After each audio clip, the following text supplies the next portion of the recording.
আন্তর্জাতিক গণতন্ত্র দিবস উপলক্ষে বিএনপির চট্টগ্রাম বিভাগীয় গণতন্ত্রের আনন্দ শোভাযাত্রা অনুষ্ঠিত হয়েছে।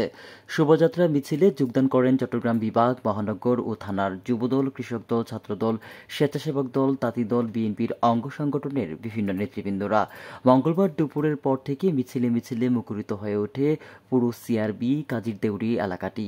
পরে বিভিন্ন সড়ক প্রদক্ষিণ করে শোভাযাত্রা মিছিলটি। এ সময় নেতাকর্মীরা শেখ হাসিনার বিচারের দাবিতে স্লোগান তোলেন এবং অন্তর্বর্তীকালীন সরকারকে দ্রুত নির্বাচন দেওয়ার আহ্বান জানান। কৃষক দলের পক্ষ থেকে আমাদের সিনিয়র নেতৃবৃন্দ লিমন ভাই, শাহিদ ভাই, লিটন ভাই, সাকাওয়াত ভাই, সবাইকে ধন্যবাদ জানাই।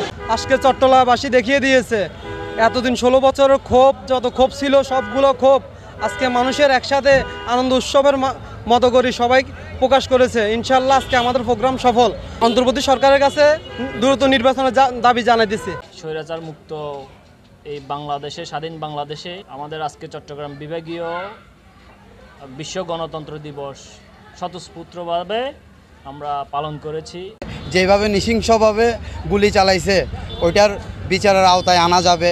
এই সরকারের কাছে, অন্তর্বর্তী সরকারের কাছে তাকে দ্রুত বিচারের আওতায় আনবে।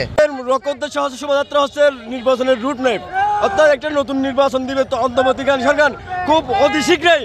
আমরা এই দেশে একটি গণতান্ত্রিক প্রক্রিয়া নির্বাচন দেখতে চাই। বিকেল 4টার দিকে পাহাড়তলী ও আকবরশাহ থানা কৃষক দলের বিশাল একটি মিছিল নিয়ে বিএনপির দলীয় কার্যালয়ের সামনে আসলে চট্টগ্রাম মহানগর কৃষক দলের আহ্বায়ক মোহাম্মদ আলমগীর ও সদস্য সচিব সাবের আহমেদ টার্জেন তাদের শুভেচ্ছা জানান। শোভাযাত্রায় উপস্থিত ছিলেন পাহাড়তলী থানা কৃষক দলের সভাপতি মোহাম্মদ সবুজুর রহমান, সাধারণ সম্পাদক মোহাম্মদ ইসমাইল, নগর কৃষক দলের সাবেক সদস্য আবু শাহেদ, আকবরশাহ থানা কৃষক দলের আহ্বায়ক মোহাম্মদ মামুন হোসেন, যুগ্ম আহ্বায়ক মোহাম্মদ আমান, লিটন, সাকাওয়াত, শামীম সহ থানা, ওয়ার্ড ও ইউনিটের নেতৃবৃন্দরা এ সময় উপস্থিত ছিলেন।